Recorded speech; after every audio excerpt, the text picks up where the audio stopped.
Hello दोस्तों, आज हम बीएड का 2016 का मैथ्स का पेपर सॉल्व करेंगे। तो जो मैंने अभी आपकी स्क्रीन पर खोल रखा है, ये 2016 का बीएड का मैथ्स का पेपर है। तो पहले क्वेश्चन से स्टार्ट करते हैं। A number when divided by 18 leaves the remainder 2। कोई नंबर जो 18 से डिवाइड होता है और रिमाइंडर 2 देता है। What is the remainder when the same number is divided by 6। अगर हम उसी नंबर को 6 से डिवाइड करेंगे तो रिमाइंडर क्या आएगा। तो जैसा आप जानते हो कि 18 को हम लिख सकते हैं 6 इंटू 3, राइट। तो जो भी 18 से डिवाइड होगा वो 6 से ऑटोमेटिकली डिवाइड होगा। और रिमाइंडर क्योंकि सिर्फ 2 बच रहा है, अगर यही रिमाइंडर 7 बच रहा होता तो हम उस 7 को भी 6 से डिवाइड करते और फिर देखते क्या रिमाइंडर बच रहा है। लेकिन क्योंकि सिर्फ 2 ही रिमाइंडर बच रहा है और 2 6 से डिवाइड नहीं होता, 6 से छोटा है, तो 6 के केस में भी रिमाइंडर 2 ही बचेगा। अगर ये 7 होता तो हम 6 से 7 को डिवाइड करते और फिर जो रिमाइंडर बचता वो हमारा आंसर होता। लेकिन इस केस में आंसर 2 ही होगा। नेक्स्ट क्वेश्चन पे आते हैं। In a class 30 students passed in maths, 20 passed in physics and 8 passed in both. एक किसी क्लास में 30 बच्चे मैथ्स में पास हुए, 20 बच्चे फिजिक्स में और 8 दोनों में। How many students failed in both if class has 45 students. Total class में है 45 स्टूडेंट। तो इसको हम वेन डायग्राम से बहुत इजीली कर सकते हैं। अब देखो, अगर हम ये एक वेन डायग्राम बनाए मैथ्स का जिसमें 30 बच्चे पास हुए हैं, दूसरा वेन डायग्राम बनाए हम फिजिक्स का जिसमें 20 बच्चे पास हुए हैं, और 8 बच्चे ऐसे हैं जो कॉमन है, जो दोनों में पास हुए हैं। तो ऐसे कितने बच्चे बचे जो खाली मैथ्स में पास हुए हैं? 30 माइनस 8 मतलब 22। और ऐसे कितने बच्चे बचे जो फिजिक्स में ही सिर्फ पास हुए हैं और मैथ्स में नहीं हुए? 20 माइनस 8 मतलब 12। तो अब हमसे पूछा है कि टोटल स्टूडेंट है 45। तो ऐसे बच्चे बता रहे हैं जो किसी में भी पास नहीं हुए, मतलब फेल हुए हैं दोनों क्लासेस में। तो 45 माइनस 22 क्योंकि वो मैथ्स में पास हुए हैं, 8 क्योंकि वो दोनों में पास हुए हैं, और माइनस 12 क्योंकि वो फिजिक्स में पास हुए हैं। तो क्या बचता है? हमारा बचता है 3। तो आंसर हो गया इसका 3। दूसरे क्वेश्चन पे आते हैं। What are the roots of equation this. इस इक्वेशन के रूट्स क्या हैं इनमें से? तो दो तरीके हैं। एक तो ये कि आप ये रूट्स यहां रखकर देख लो x की जगह, मतलब x की जगह आप 4 रखो तो आया 16 माइनस 28 प्लस 12 इक्वल्स टू 0। अब आप चेक कर लो 0 आ रहा है या नहीं आ रहा। 0 आ रहा है तो एक्चुअली 4 रूट हो गया और आंसर ये हो गया। ये तो हो गया इजी तरीका। अगर आप इसको एक्चुअल सॉल्व करके देखना चाहते हैं तो हम सॉल्व ऐसे कर सकते हैं। X square minus 7x plus 12 equals to 0 हमारी इक्वेशन है। तो हम पहले 12 को x के कोफिशिएंट से मल्टीप्लाई करेंगे जो कि 1 है, तो टोटल हुआ है 12। तो माइनस 7x को हम ऐसे ब्रेक करना है कि उसके कोफिशिएंट्स का मल्टीप्लीकेशन 12 आए। तो x square minus 3x minus 4x plus 12 equals to 0। यहां से x कॉमन लिया, x माइनस 3। यहां से माइनस 4 कॉमन लिया, x माइनस 3 इक्वल्स टू 0। और फिर x माइनस 3 पूरे में से कॉमन ले लिया, तो हमारा आया x minus 3 x minus 4 equals to 0। तो रूट्स क्या बने x के? 3 एंड 4, जो कि हमारा पहला ऑप्शन है। तो दोनों तरीके से आप सॉल्व कर सकते हो। नेक्स्ट क्वेश्चन पे आते हैं। In the given figure O is the centre of the circle. इस सर्कल का सेंटर O है और एंगल BCO, एंगल BCO कौन सा हुआ? BCO, BCO ये वाला एंगल, ये 35 डिग्री दिया हुआ है हमें। हमसे पूछा कौन सा एंगल है? BAC।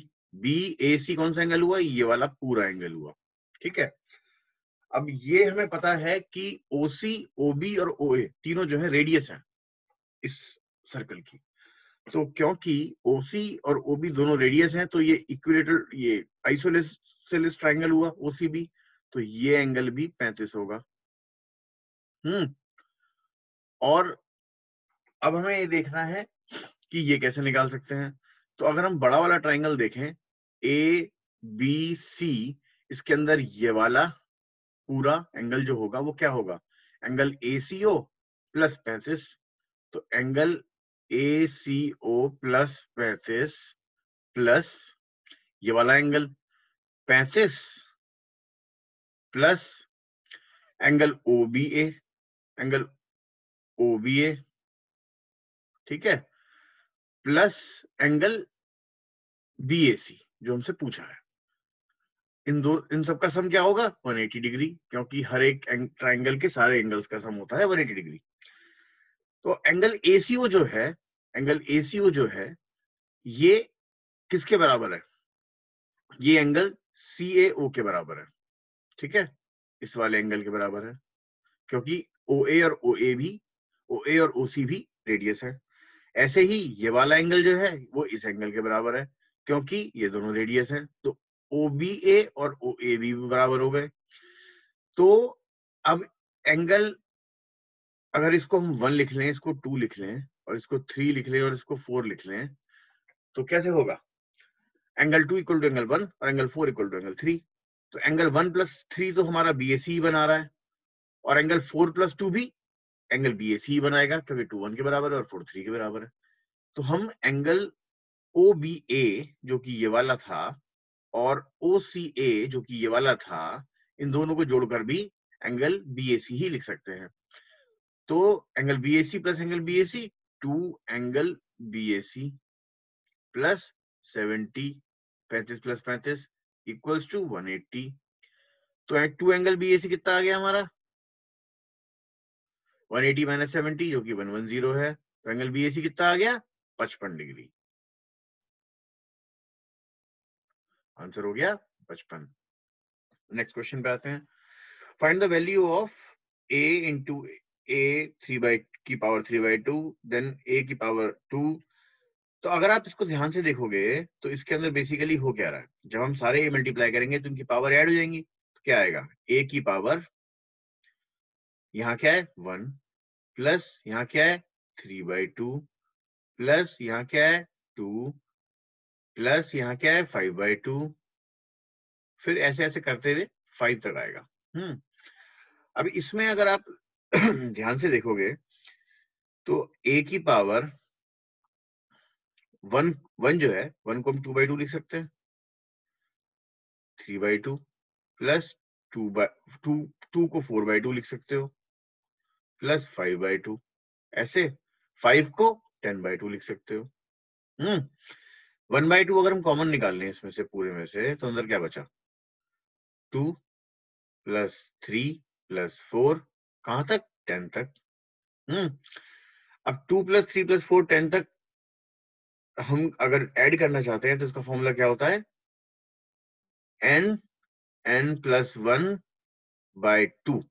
ये हमें किस चीज का सम देता है? ये देता है 1 से लेकर n तक का सम, लेकिन ये 2 से लेकर 10 तक का सम है। तो n हम 10 रख के निकाल सकते हैं, लेकिन उसके अंदर 1 एडिशनल आएगा।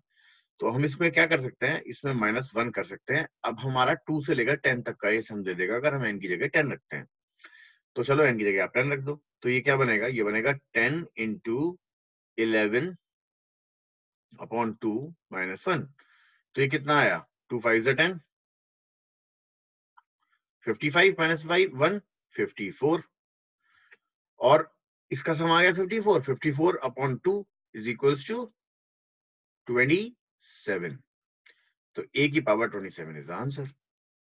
अब हम बात करते हैं नेक्स्ट क्वेश्चन की, कि Sita and Rashmi have chocolates in ratio of 3:2। ठीक है, तो अब 3:2 हमारा रेशियो है, तो इसको हम ऐसा मान सकते हैं कि 3x हो गई सीता की चॉकलेट्स, और रश्मि की चॉकलेट हो गई 2x। ठीक है, आगे ये बोलता है both of them will have equal number of chocolate, sorry, if Sita have 2 chocolates, if Sita gives 2 chocolate to Rashmi, अगर सीता 2 चॉकलेट रश्मि को दे देती है तो दोनों की चॉकलेट बराबर हो जाएंगी। तो हम एक काम करते हैं, सीता की में से 2 माइनस कर देते हैं और रश्मि की में 2 ऐड कर देते हैं। सही है, अब इसको सॉल्व कर लेते हैं। तो x इक्वल्स टू आ गया आपका 4। अगर x 4 है तो सीता की चॉकलेट कितनी हुई? 3 into 4, तो सीता की चॉकलेट हो गई 12। आंसर हो गया इसका 12। कोई भी क्वेश्चन अगर आपको नहीं समझ में आ रहा है और आपको लगता है कि हमें इसको किसी और तरीके से सॉल्व करना चाहिए, तो मेरे को कांटेक्ट कर सकते हो आप। इस वीडियो के नीचे अपना मैसेज छोड़ो और फिर हम इसको नेक्स्ट वीडियो में डिस्कस कर सकते हैं। ठीक है, चलिए अब मुझे ये सब डिलीट कर दे दीजिए। अब हम चलते हैं नेक्स्ट पेज पे।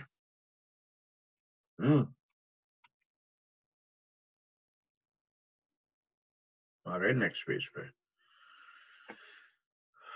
मैं पेन खोल लेता हूँ। तो नेक्स्ट पेज में अब क्वेश्चन आता है, if 2 log x whole square plus 5 log x minus 18 equals to 0, then which among these can be value of x। हमें बताना है कि अगर ये इक्वेशन है तो x की वैल्यू क्या होगी। तो अगर हम log x को y मान लें, let log x equal to y और y यहां रख दें, तो इक्वेशन क्या बनेगी, 2y square plus 5y minus 18 equals to 0। इसको सॉल्व करते हैं। सॉल्व करने के लिए 18 को मतलब माइनस 18 को 2 से मल्टीप्लाई करेंगे तो क्या आता है -36। तो हमें 5y को ऐसे ब्रेक करना है कि उन कोफिशिएंट्स का मल्टीप्लीकेशन -36 आए, जो कि क्या हो सकता है 9 और -4। 2y square plus 9y minus 4y minus 18 equals to 0। हमने यहां से y कॉमन लिया, अंदर बचा 2y प्लस 9, यहां से -4 कॉमन लिया, अंदर क्या बचा 2y प्लस 9 इक्वल्स टू 0। फिर 2y प्लस 9 को कॉमन ले लिया, तो क्या बचा y माइनस 4 इक्वल्स टू 0। तो y की वैल्यू आई हमारे पास 2, -9/2 और 4। तो अब इसमें देखो -9/2 इसका आंसर नहीं हो सकता। उसका रीजन ये है क्योंकि अगर किसी भी लॉगरिथमिक वैल्यू की वैल्यू माइनस में आ रही है तो x की पावर नेगेटिव में चली जाएगी, तब कोई भी इनमें से नंबर हमारा नहीं आ पाएगा। अगर 10 की पावर नेगेटिव में चली गई तो पॉइंट्स में आंसर आएगा, इसलिए नेगेटिव वैल्यू नहीं हो सकती, वैल्यू होगी ये। तो अगर log x आपका 4 है, log x आपका अगर 4 है तो x हो गया 10 टू द पावर 10, सॉरी यहाँ पे हमें 2 कॉमन लेना था, तो y माइनस 2 होगा, वैल्यू आएगी 2। तो अगर ये log x इक्वल्स टू 2 है तो x equals to 10 to the power 2, तो आपका आंसर हो गया 100। चलिए नेक्स्ट क्वेश्चन पे आते हैं। sin theta equals to 3/5, then find the value of tan 2 theta. Okay, देखिए tan 2 थीटा निकालने के लिए आपको देखना होगा कि tan 2 थीटा कैसे बनता है। वो बनता है sin 2 theta upon cos 2 theta. सही है। sin 2 थीटा कैसे कैलकुलेट होता है, sin 2 थीटा की वैल्यू क्या होती है 2 sin theta cos theta, right. 2 sin theta cos theta, और cos 2 थीटा की वैल्यू क्या होती है, उसकी होती है 1 माइनस 2 sin स्क्वायर थीटा। ठीक है, तो हमें पता है sin थीटा 3/5, हमें ये कैलकुलेट करने के लिए cos थीटा निकालना है। तो sin थीटा अगर हमारा 3/5 है तो sin स्क्वायर थीटा क्या होगा 9/25, और cos स्क्वायर थीटा हमारा क्या होगा 1 minus sine square theta is equals to 1 minus 9/25, मतलब 16/25 हो गया। तो cos थीटा हमारा क्या आया 4/5। अब हमारे पास cos थीटा भी है और sin थीटा भी है, तो इनकी वैल्यू निकाल लेते हैं।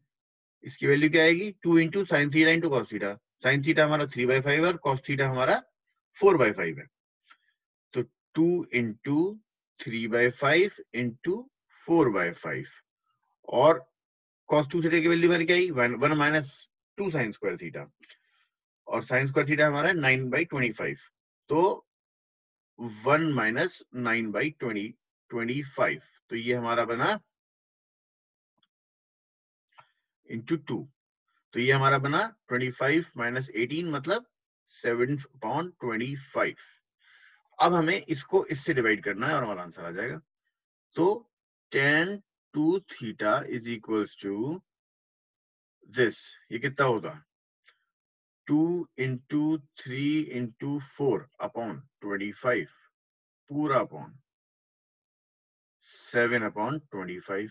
25 से कट गया 25, ऊपर क्या बचा 2 3 6 4 24, 24/7, 24/7 इज आंसर। नेक्स्ट क्वेश्चन पे आते हैं। 4 angles of a quadrilateral are in arithmetic progression with a common difference of 20 degrees. कोई एक क्वाड्रिलेटरल है जिसके अंदर चारों एंगल एपी में है, अर्थमेटिक प्रोग्रेशन में है, और हर एंगल दूसरे एंगल से 20 डिग्री ज्यादा है। तो अगर हम लोएस्ट जो एंगल है उसको x मान लें, तो नेक्स्ट एंगल हो गया x प्लस 20, उसका अगला हो गया x प्लस 40, और उससे अगला हो गया x प्लस 60। अब चारों का अगर हम सम देखेंगे तो क्या आना चाहिए? 360। चारों का सम कर लो आप, तो क्या आएगा? 4x plus 20 plus 40 60 plus 60 120 is equals to 360। x calculate करेंगे तो क्या आएगा? 360 माइनस 120 240 अपॉन 4 60 डिग्री। तो आंसर हो गया हमारा 60 डिग्री। अब आता है next question. What is the value of 5√5 into 4 3/2 5 into 16? अब यहाँ पे इस क्वेश्चन में गलती है, ये एक्चुअली 4 इंटू 3/2 नहीं है, ये 3/2 4 की पावर है। तो असली क्वेश्चन जो है वो ये है 5√5 इंटू 4 की पावर 3/2 डिवाइडेड बाय 5 इंटू 16। अब 4 की पावर 3/2 क्या होती है? 4 की पावर 3/2 निकालने के लिए पहले आप 4 का स्क्वायर रूट करो जो होता है 2, और 2 की पावर 3 8। तो अब मैं इसको अलग से करके आपको दिखा देता हूँ। 4 की power 3/2 is equals to 2 square 3/2। हमने 4 को 2 स्क्वायर लिख लिया, 2 से कट गया 2, और 2 की पावर 3 8। तो इसको सॉल्व करने के लिए 5√5 इंटू 8 अपॉन 5 इंटू 16। 5 से कट गया 5, 8 2 द 16, तो आपका आ गया √5 अपॉन 2। अब ऑप्शन देखते हैं। तो हमारा ये वाला जो ऑप्शन है √5 अपॉन 4, रूट के अंदर 5 अपॉन 4 जो है ये ही आ रहा है, क्योंकि √4 का मतलब 2, तो √5 अपॉन 2, तो ये इसके बराबर है। तो हमारा आंसर हो गया ये। चलिए दोस्तों, पहली वीडियो में मैं पहले 10 क्वेश्चन करा रहा हूँ, नेक्स्ट वीडियो में नेक्स्ट 10 क्वेश्चंस करेंगे। बट इस वीडियो में आपको अगर कुछ भी चीज ना समझ में आई हो, आप मुझे कमेंट्स में डालना, मैं आपका रिस्पॉन्स करूंगा। कोई भी ऐसा क्वेश्चन जो आपका फंसा हुआ हो, आपसे नहीं हो पा रहा हो, समझ में ना आ रहा हो, वो क्वेश्चन भी आप डाल सकते हो, या आप मुझे मैसेज कर सकते हो और मैं आपको अपनी ईमेल आईडी दे दूंगा, और आप उस पर ईमेल भी कर सकते हो, और हम लाइव चैट भी कर सकते हैं, कोई प्रॉब्लम नहीं है। नेक्स्ट वीडियो में आपको नेक्स्ट 10 क्वेश्चन दिखाऊंगा। Thank you.